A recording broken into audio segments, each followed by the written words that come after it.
So the first step says go to start, Windows system, then control panel, backup and restore window, restore. This step is followed. This is the process, the step for which is followed in Windows 7 operating system. Then we click on the setup. Once you do these steps, you get this dialog box which is given on page number 20 and figure 2.5, setup backup dialog box. This box is known as the backup dialog box. And then there you see at the top setup backup. Here you see, here is the setup backup.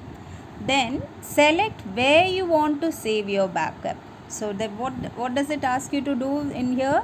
You have to select where you want to store this file for future use. We recommend that you save your backup on an external hard drive. What does this mean? That it is asking you to save it somewhere in some other drive which is not in this computer, like CD or DVD or external hard drive. Here in this system there is save backup on. There are two drives mentioned here, new volume drive D and drive E.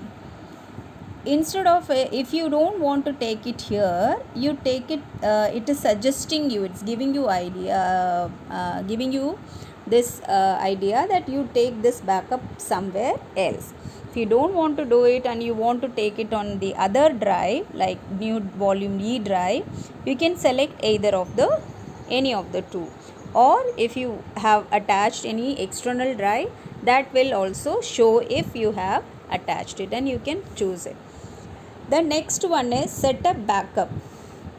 What do you want to backup? It is asking you what is it that you want to take backup. What are the files, which drive you want, C drive, D drive, whichever drive you want to take backup, you can take select those.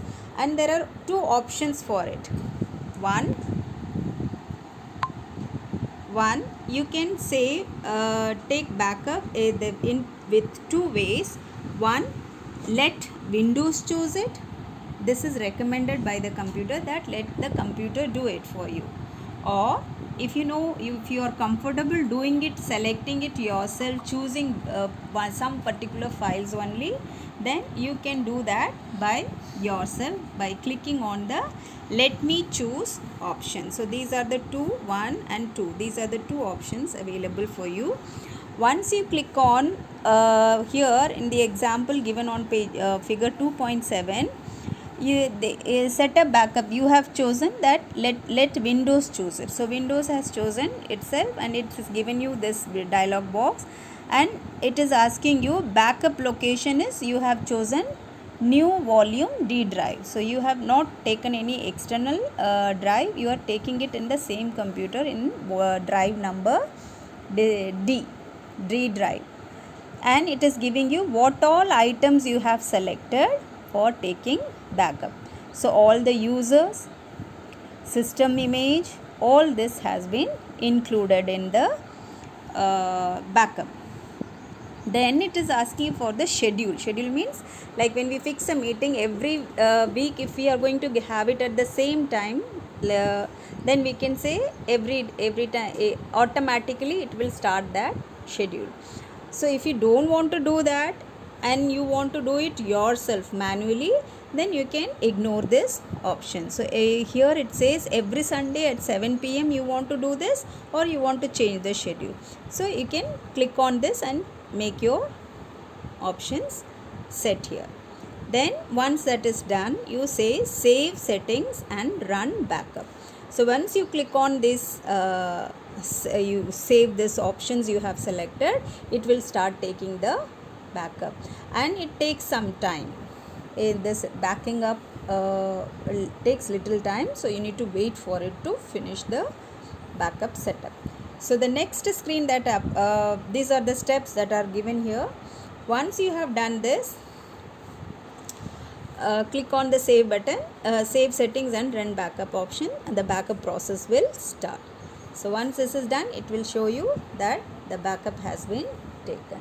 So this you can, as and when you do your work on the computer, you set a schedule that every Sunday or every Monday, whatever time is convenient for you, anybody can set their schedule and take backup. It is very important that we take backup of our data, because anything can happen to system, and these are machines, so we cannot completely depend on them. So we need to be always very safe with all these backup steps.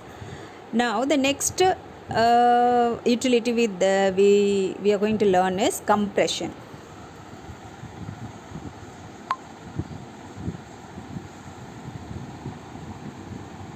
So what is compression? Compression means reducing, shrinking it. Shrinking, what you make something smaller. So here when we create video files, audio files, or picture files, the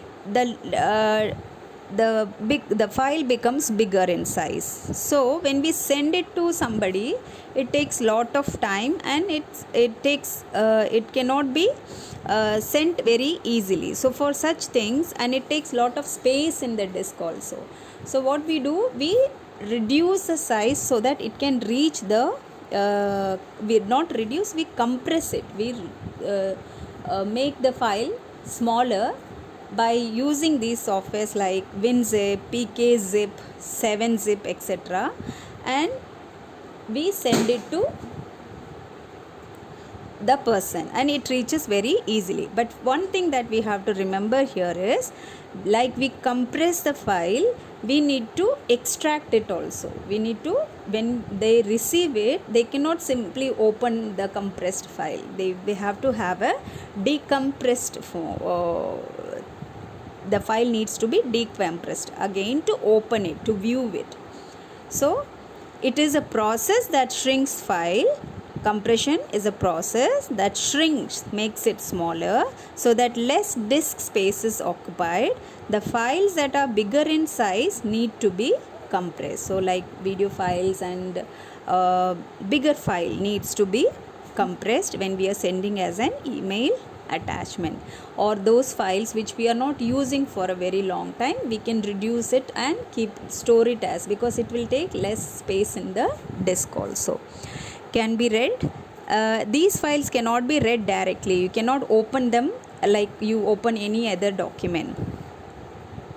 So, and must be decompressed to their actual form. So it has to come into their original form to see the file. So for that, we need to have these softwares like WinZip, PKZip, and 7-Zip.